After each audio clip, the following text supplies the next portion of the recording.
জবাব চাই, জবাব দাও। শহরতলিতে গুন্ডাগর্দি চলছে কেন? জবাব চাই, জবাব দাও।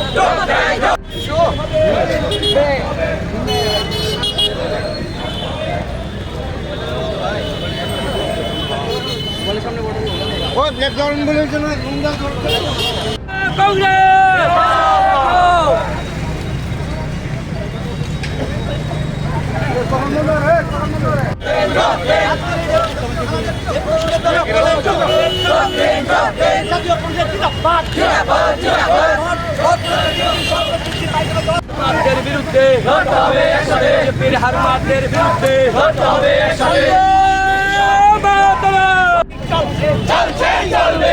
কংগ্রেসের আন্দোলন চলছেই চলবে। সন্ত্রাসবাদীদের বিরুদ্ধে শহরতলিতে সন্ত্রাসের সংখ্যা বৃদ্ধি পায় কেন? মানিক শাহ জবাব চাই, জবাব দাও। জবাব তোমাদের দিতেই হবে। সন্ত্রাসী পুলিশ মন্ত্রী ধিক্কার, পুলিশ মন্ত্রী গদি ছাড়ো, পুলিশ মন্ত্রী গদি ছাড়ো।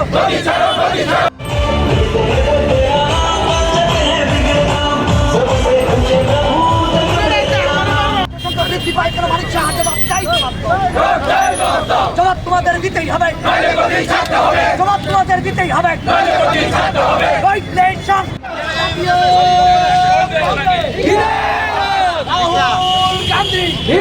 সাদা এটা করো না আর এটা কি করলো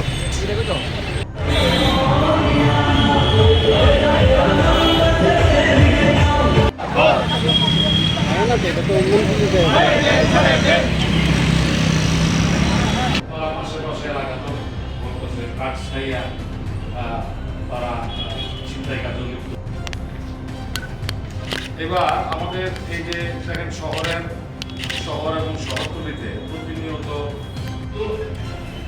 আইনের আওতার বাইরে রাখা হয়েছে। এখন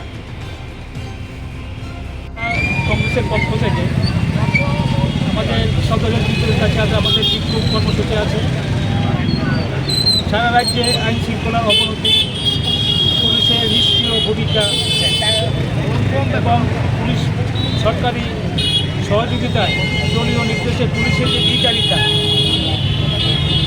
তার বিরুদ্ধে আজ আমাদের বিক্ষোভ কর্মসূচি। কারণ আমরা দেখছি পুলিশ অপরাধীদের যেমন ধরছে না এবং রাজনৈতিক আঙ্গিনায় বিরোধীদের বিভিন্নভাবে হ্যারাসমেন্ট করছে। আমরা এসডিপির কাছে বলতে চাই যে আপনার আন্ডারে যে পুলিশ থানাগুলি আছে, বিশেষ করে পূর্ব থানার ভূমিকা খুবই ন্যাক্কারজনক। আমরা গত 3রা ডিসেম্বর দেখেছি বিভিন্ন রাজ্যের যখন ফলাফল বের হয়েছে তখন কিছু সংখ্যক বিজেপি আশ্রিত গুন্ডারা আমাদের কংগ্রেস কর্মী বিশ্বজিৎ বণিকের দোকানে হামলা করেছে এবং খুদ মালিক বিশ্বজিৎ বণিককে ওরা শারীরিক হেনস্থা করেছে এবং ওর দোকানে 2জন ক্রেতা ছিল, ওদেরও মারধর করা হয়েছে।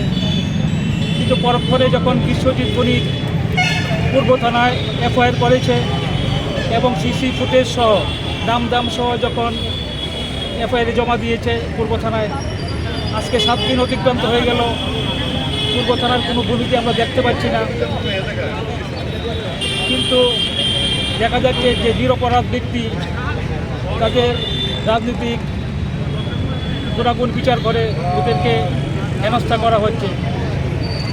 আমাদের পাশাপাশি বনমালীপুরে ক্রীড়া ব্যক্তিত্ব রূপক দেব রায়, ওনার বাড়িরও ফুটেজ আছে, ওনার বাড়িতে কীভাবে হামলা হয়েছে এবং পরিকল্পিত যে ওনার বিরুদ্ধে চক্রান্ত করেছে, এই চক্রান্ত পূর্ব থানার পুলিশ অফিসার ওনাকে বারে হেনস্থা করা হচ্ছে। এগুলি আমাদের বিচার চাই। পাশাপাশি আজকে সারা শহরে নেশামুক্ত হয়ে আছে। আমরা দেখছি পার্টির সহযোগিতায় একাংশ পুলিশ অফিসার সারা শহরে কীভাবে নেশা বাণিজ্যে প্রশ্রয় দিচ্ছে এবং পূর্ব থানার নাকের ডগায় রোজ নেশা সামগ্রী বিক্রি হচ্ছে, কিন্তু ওরা দেখেও না দেখার ভান করে আছে। আমরা আজকে এসডিপির কাছে বলতে চাই যে আপনার পত্রিকাধীন যে থানাগুলি আছে, আমি পুলিশ অধিকারকে বলতে চাই আপনারা যদি নিরপেক্ষ ভূমিকা না নেন এবং বিশ্বজিৎ বণিকের উপর হামলাকারীদের যদি গ্রেপ্তার না করেন আমরা আগামী দিনে থানা ঘেরাও সহ বৃহত্তর আন্দোলন গড়ে তুলব।